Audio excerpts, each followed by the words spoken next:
Capítulo 7 de Eclesiastes, o versículo é o 14.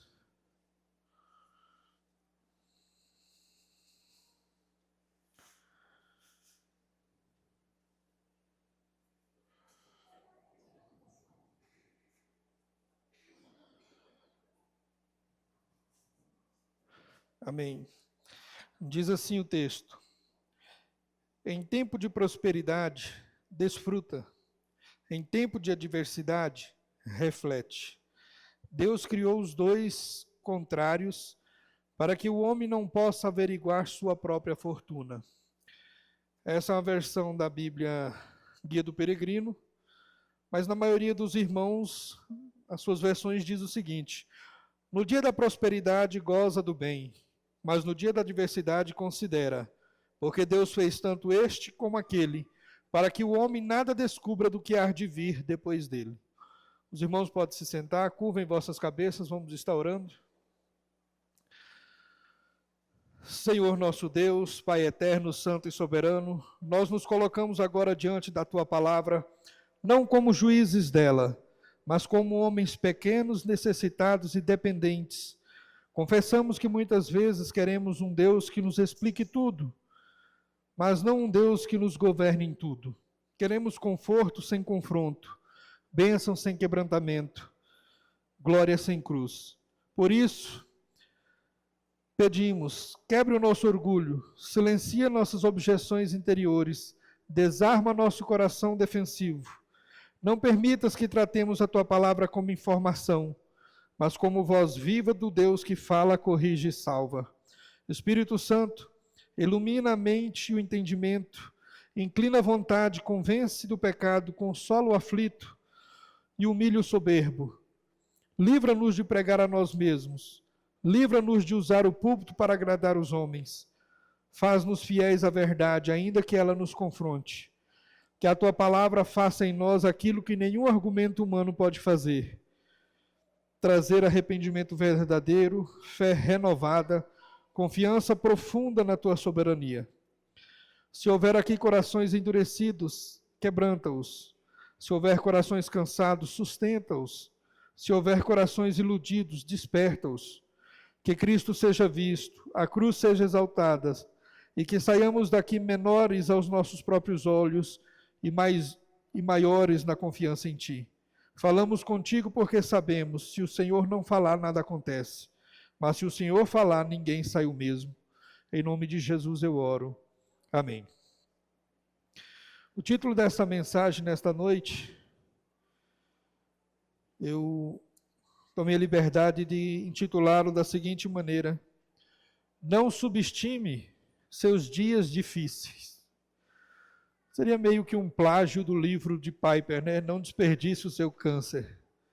Não sei se vocês já leram esse livro, mas quem tiver a oportunidade e não tiver lido ainda, leia. O livro do pastor John Piper, Não Desperdice o Seu Câncer. É um livro extraordinário. Tem muito a ver com a mensagem de hoje. Assim, está bem alinhado no texto dessa mensagem. Em primeiro lugar, o texto que nós lemos aqui hoje, ele desmascara totalmente a nossa velha teologia. Esse texto ele não foi escrito apenas para confortar uma igrejinha soberba ou mimada, muito pelo contrário. Ele foi feito para quebrar e tirar toda a ilusão que possamos ter no nosso coração. Eclesiastes 7,14, ele não conversa bem com o triunfalismo, com a teologia da prosperidade, com a espiritualidade superficial e nem com o cristianismo que só sabe cantar quando tudo vai bem. Quando pegamos o livro de Eclesiastes 7, nós vamos ler o que o autor vai trazendo e ele vai colocando vários conselhos.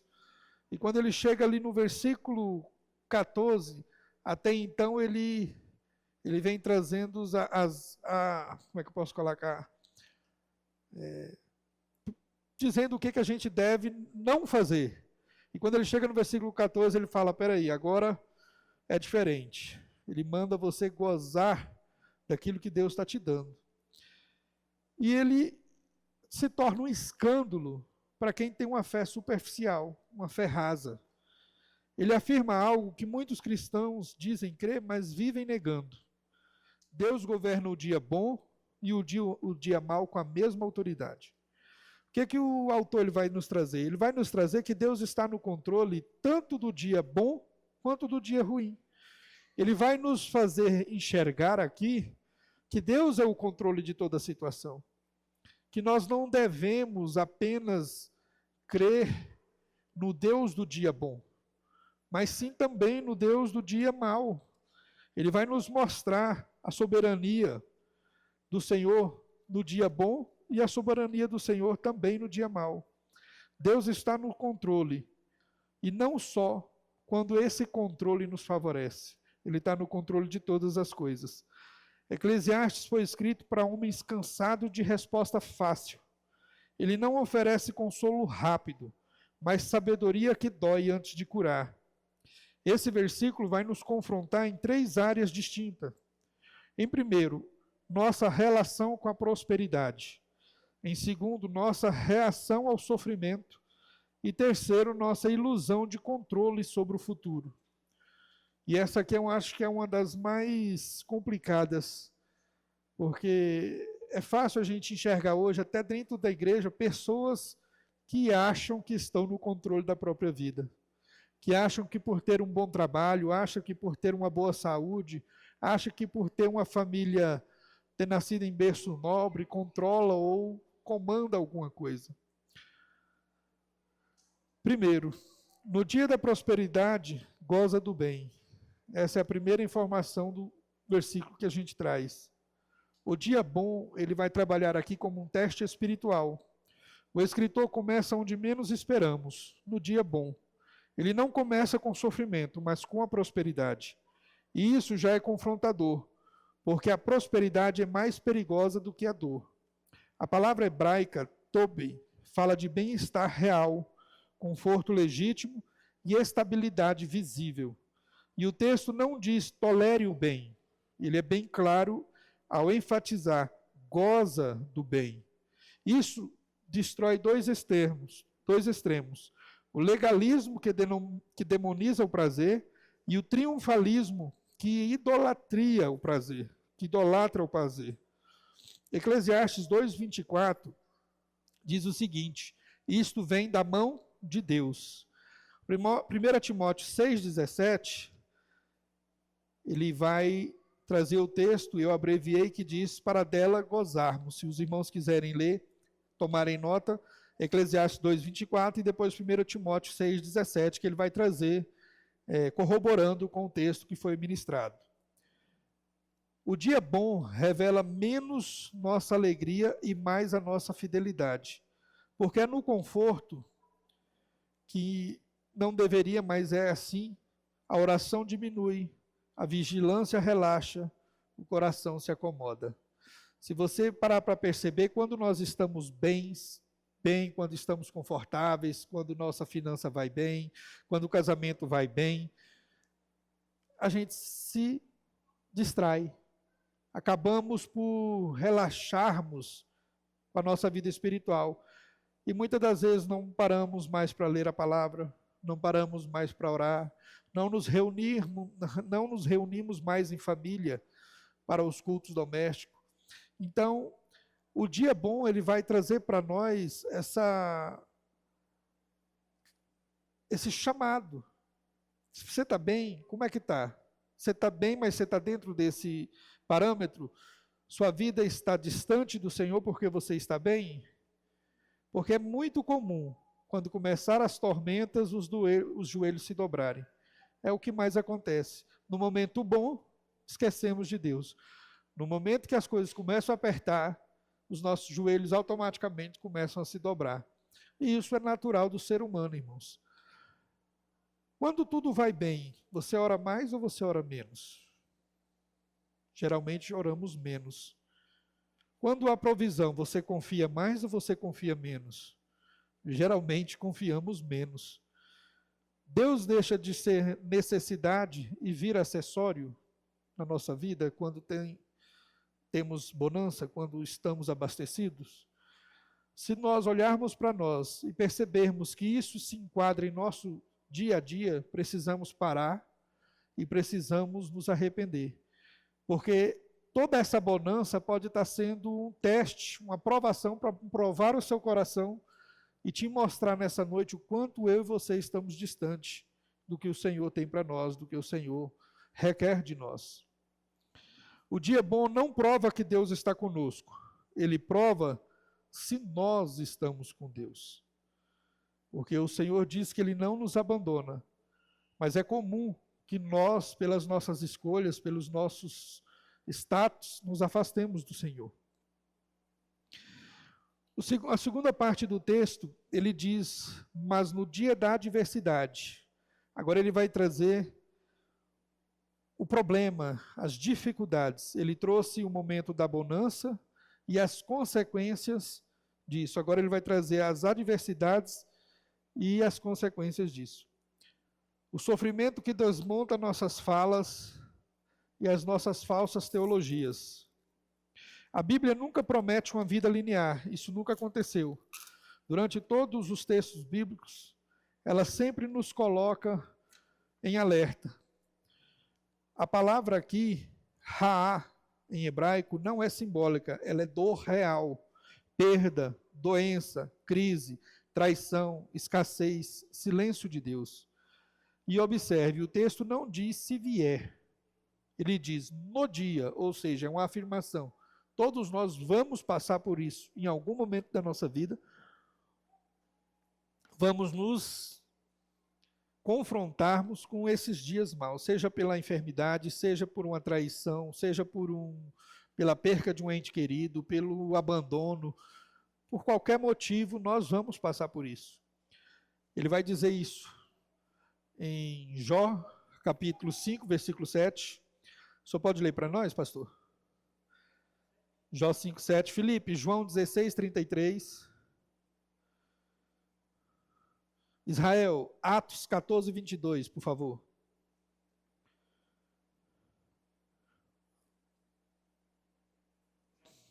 Isso.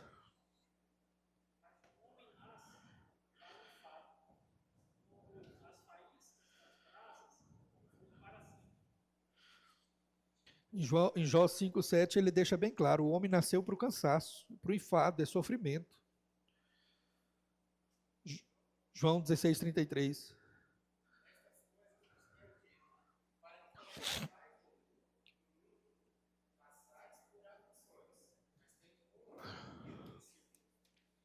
Texto muito conhecido, né? Quem está falando aqui é o próprio Cristo, tem de bom ânimo. Eu venci o mundo. Jesus não disse, eu venci o mundo e não tereis aflições. Muito pelo contrário, ele está dizendo, eu passei por isso também e venci, então tem de bom ânimo. Atos 14, 22, Israel.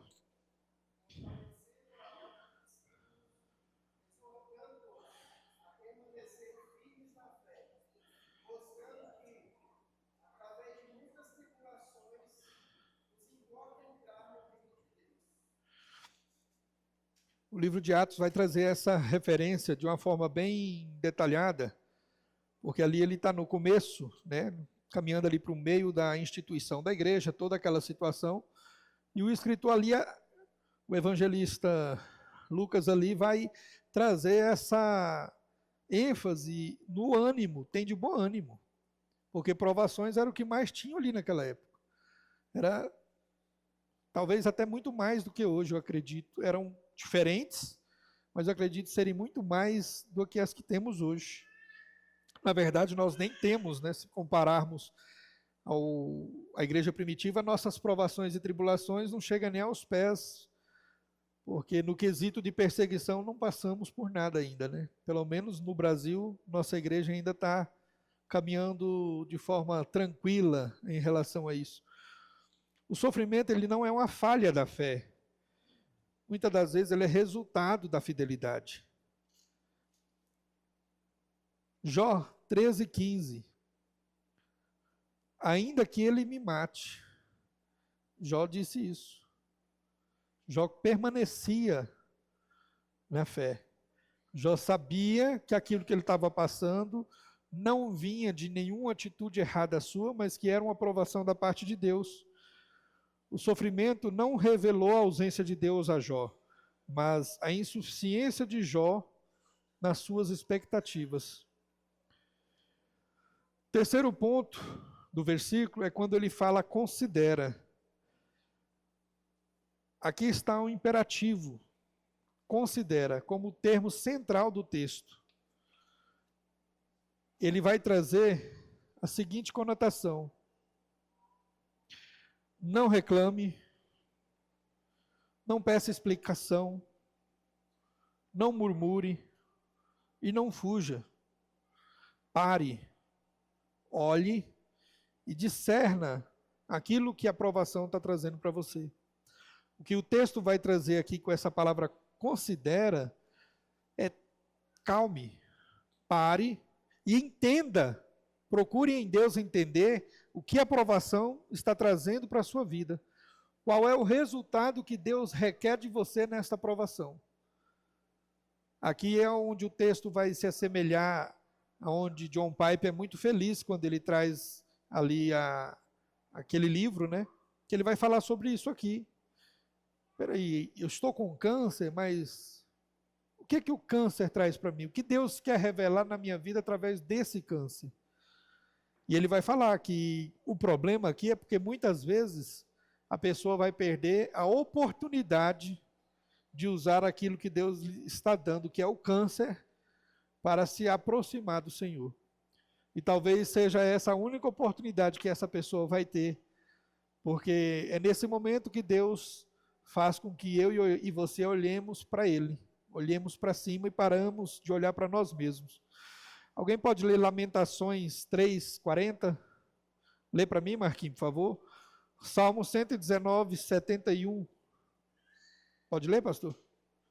119, 71. Felipe, Hebreus 12, 11. Isso. Pode ler.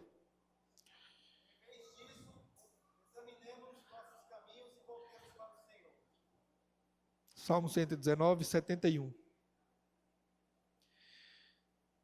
Foi-me bom ter eu passado pela aflição, para que aprendesse os teus decretos. Hebreus 12, 11.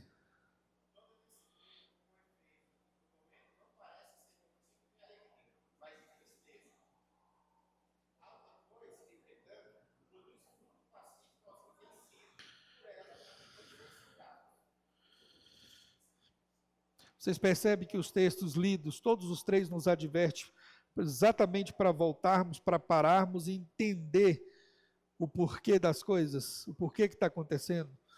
O versículo 11 de Hebreus, ele vai trazer no quesito disciplina da parte do Senhor.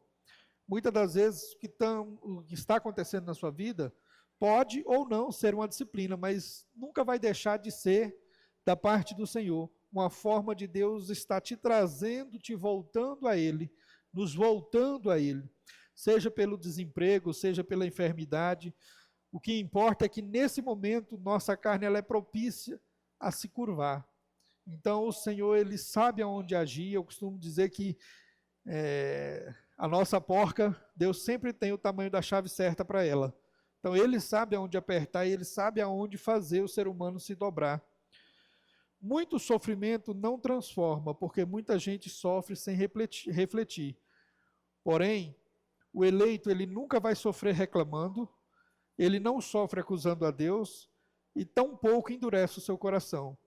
O eleito ele sempre se dobra olhando para cima, e mesmo quando ele não consegue clamar, ele apenas chora, porque ele sabe que o sofrimento que ele está passando provém de Deus, e que Deus é o único que pode pôr fim nesse sofrimento. O que esse sofrimento está matando em mim? É um pecado? É o meu ego? Qual ídolo do meu coração está sendo exposto nesse sofrimento? Quem eu amava mais? Deus ou esse ídolo? Então, na maioria das vezes, nós nos esquecemos disso. Nosso coração é um altar cheio de ídolos, cheio de idolatria. E sempre que a mão de Deus pesa sobre nós, de alguma maneira, algum desses ídolos, ele é exposto. E cabe a nós entendermos o quanto nós estávamos dando atenção ao ídolo e o quanto estávamos desprezando o nosso Deus. E é nesse momento que cabe a nós chutarmos para fora esse ídolo e jogá-lo fora, uma vez que Deus, por misericórdia e pelo sofrimento, o expôs e nos mostrou aonde ele estava e como ele estava reinando na nossa vida. Soberania que nos humilha. Parte final do texto diz, porque Deus fez tanto este como aquele. Aqui o escritor ele vai deixar bem claro que tanto o dia bom quanto o dia mau foi criado por Deus. Ele vai trazer alguns versículos que vai corroborar com isso. Deus fez, não foi o diabo, não foi o acaso e não foi o destino. Isaías 45, 7, Marcos, por favor. Pastor Amós 3, 6. Filipe, Jó 2:10.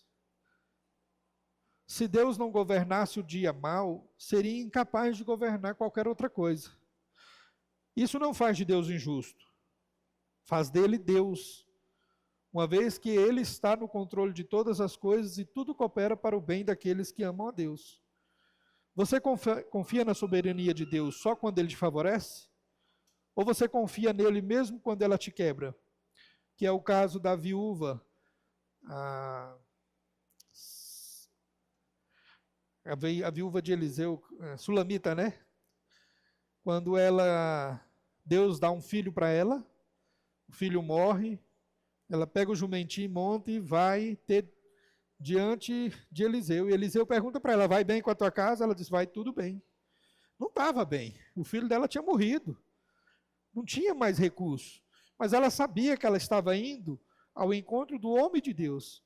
E que com toda certeza, aquele que se dobra perante Deus não vai voltar da maneira como chegou. Ela tinha essa certeza. Você vê isso no dia das aflições. E você também vai ver no dia da aflição, um grande homem de Deus se acovardar.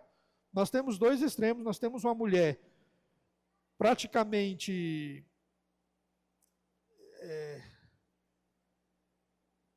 zero à esquerda, uma pessoa comum da sociedade, que vai diante de Deus, e nós temos um profeta que era grande, estamos falando de Elias, que no momento da opressão, começou a murmurar, foi queixar com Deus. Espera aí, Deus, mataram todos os profetas, só fica eu aqui sozinho. Então, assim, nós vemos aqui dois extremos. Mas a verdade única aqui é que Deus está no controle de tudo. Deus vira para Elias e fala, ei, homem, não morreram todos não, tem 5.000 que não se curvaram. Você não é a última cereja do bolo, não. Pode ler Isaías 45.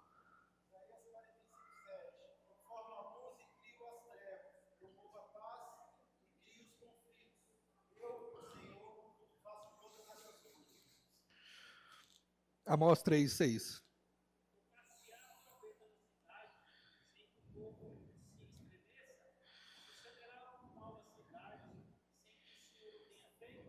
Jó 2:10.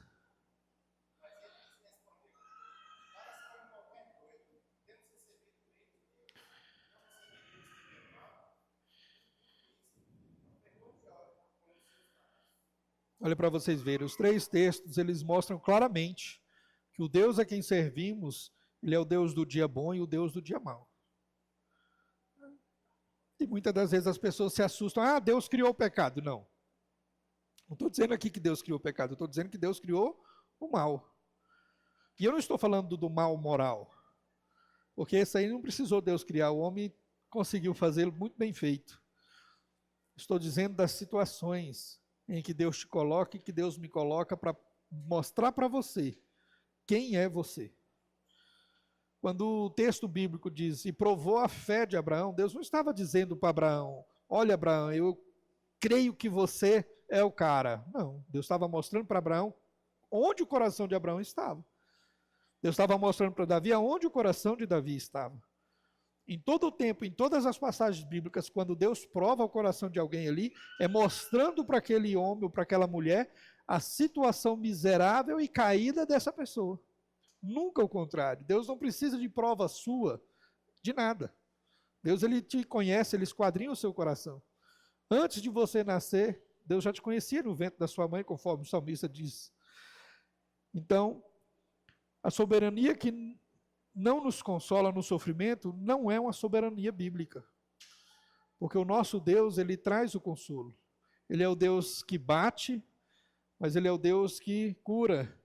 Os nossos irmãos assembleanos, eles têm uma frase interessante, que ele diz que Cristo é o pastor da ovelha, que o mesmo cajado que puxa a ovelha de volta para o aprisco, é o cajado que quebra as pernas dela para ela não sair de lá. E de uma certa forma isso é verdade, porque a partir do momento que Deus quiser que você faça algo, ele tem inúmeras maneiras de fazer você fazer. Porque ele é Deus, ele é Senhor, ele é soberano. Pastor, Romanos 11, 36.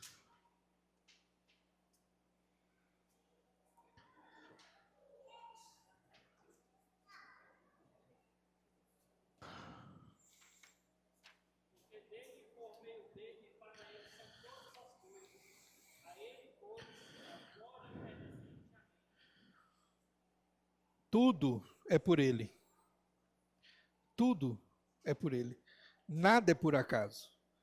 E eu não estou aqui entrando em detalhes de livre agência. Não é esse o sentido da ministração aqui hoje. O sentido aqui é que você entenda que Deus está no controle de tudo. Talvez você me pergunte, onde é que Deus estava quando, sei lá, Deus queira que nunca aconteça, mas onde Deus estava quando minha filha foi estuprada? Estava lá. E por que ele não fez nada? Não sei. E também não sei se ele não fez. Não cabe a nós. Mas ele estava lá. Ele sempre está no controle de todas as coisas. Quer por bem, queira por mal. Deus está no controle das guerras. Deus está no controle das políticas. Essas pessoas que estão presas injustamente, Deus está vendo tudo e controlando tudo. Nada vai passar despercebido. Agora, aqueles que são ferramentas de Deus para que isso aconteça, receberão a sua paga, né? No momento certo acontecerá com eles o que aconteceu com Faraó, com Nabucodonosor e tantos outros, né? Que Deus levantou para a justiça e depois abateu.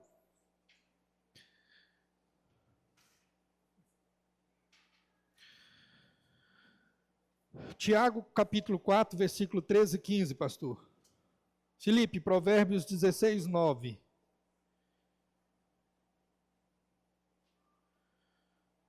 Fábio, 2 Coríntios 1, 9, por favor.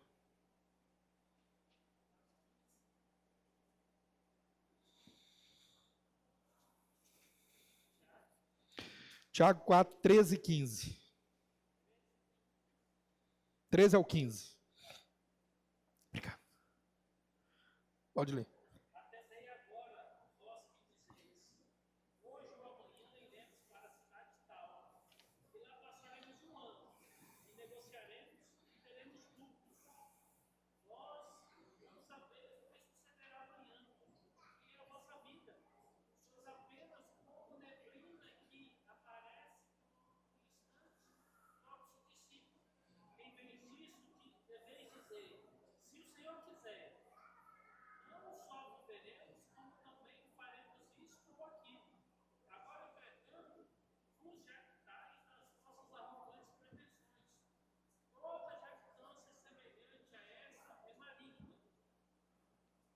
Provérbios 16.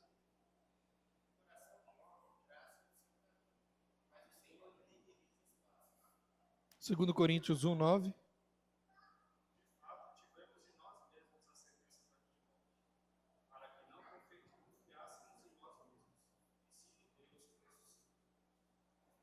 Esses textos eu coloquei para que corroborasse com a parte final de Eclesiastes 7,14, que ele termina dizendo, para que o homem nada descubra do que há de vir.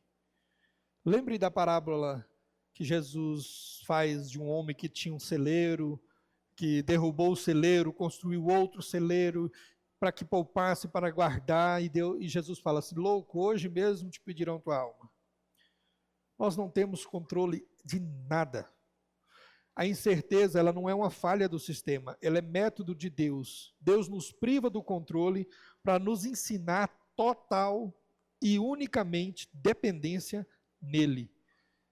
Se Deus não explica nada para você, se Deus não explicar nada para você do que você está passando, ele ainda é digno da sua confiança?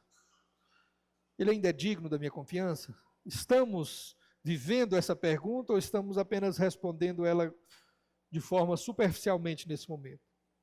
Porque não é fácil. Na hora que você está enfermo, na hora que você clama 1, 2, 3, 5 dias, 6 dias, 7 dias, que você precisa de uma resposta e ela não vem, você ainda confia e espera?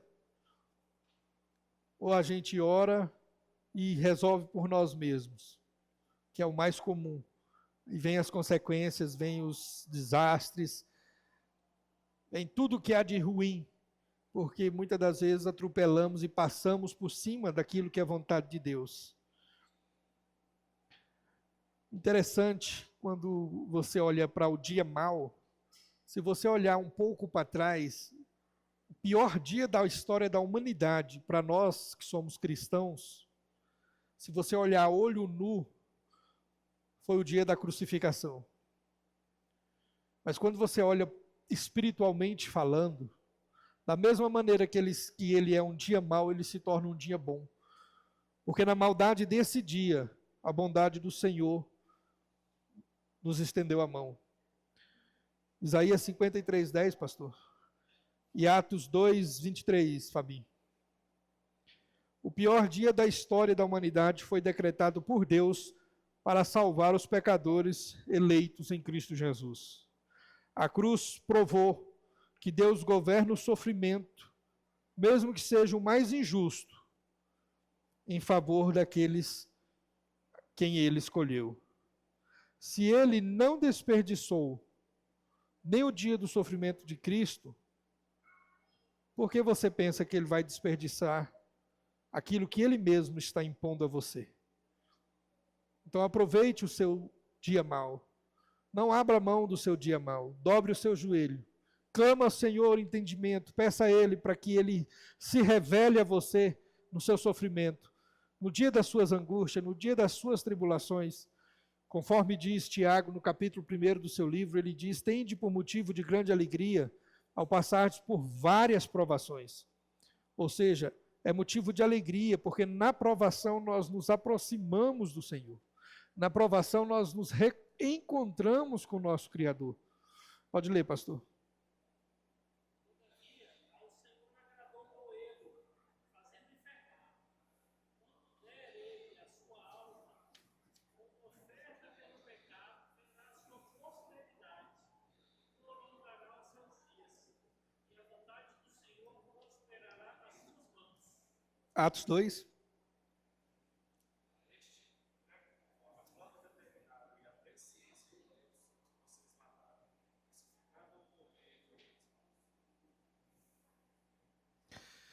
Amém. O texto mostra o acontecido com Cristo. E eu quero concluir essa pequena mensagem com duas colocações. Não desperdice o bom dia, o seu dia bom, com idolatria. E a idolatria aqui ela tem várias facetas. Não idolatre o seu filho. Não idolatre o seu esposo. Não idolatre sua profissão. Não idolatre a sua saúde. Não desperdice a bondade de Deus, o seu dia bom, a maravilha que o Senhor tem concedido nos dias bons, fazendo das bênçãos e benevolências do Senhor como ídolos do vosso coração. E também não desperdice o dia mau que Deus está lhe dando com murmurações, reclamações, contendas. Não desperdicemos o nosso dia. Precisamos fazer o que está ali em Efésios, remir o nosso tempo. E a palavra remir ali, ela vai um pouco mais além. Não é apenas poupar e economizar. A palavra remir que está ali em Efésios é resgatar. Vamos resgatar aquilo que o Senhor tem para nós. Vamos atrás daquilo que o Senhor tem nos dado. Se é um dia mau na sua vida, amém. Vamos chorar junto. Chame o seu irmão, chame a igreja. Não murmure, vamos chorar todo mundo junto. Se é um dia bom, me chame também. E assim, graças a Deus, aqui na igreja tem me chamado muito para velório. Eu vou chorar junto com os irmãos. Mas se sobrar aí uma festinha também, pode me chamar. Viu? Não deixa só para o pastor, não. Mas é isso, meus irmãos. O dia bom e o dia mau, ele é controlado por Deus. Ele foi predestinado por Deus. E eles têm um caráter acadêmico. Eles têm um caráter de ensinamento. Eles não são frutos do acaso. Eles estão aí presentes para nos disciplinar, para nos instruir, nos colocar no caminho que deve ser seguido. Amém? Curvem vossas cabeças, vamos orar nessa noite, agradecendo ao Senhor. Senhor nosso Deus, santo, justo, soberano, diante da tua palavra agora exposta, ó Pai, nós nos calamos, não temos argumentos, nem defesas, ó Pai. Não temos nenhuma justificativa a não ser reconhecer que o Senhor falou e que a tua voz é mais alta do que a nossa. Perdoa-nos, Pai, porque muitas vezes celebramos o dia bom e nos esquecemos, ó Pai, de celebrarmos o dia mau. Da mesma maneira, Pai, que o Senhor nos deu o dia bom, sabemos, pois, que o Senhor também nos dá o dia mau. Pedimos ao Senhor que nos ajude a em todos eles glorificarmos o teu nome, bendizermos o teu nome, louvarmos o Senhor como nosso Senhor e Salvador. Seja no dia mau, no dia bom, seja na vida, na morte, na tristeza, na alegria, na saúde, na doença, que o Senhor nos auxilie e nos ajude, ó Pai, a sempre celebrarmos ao Senhor, a sempre glorificarmos o teu nome. Assim nós oramos em nome de Jesus. Amém.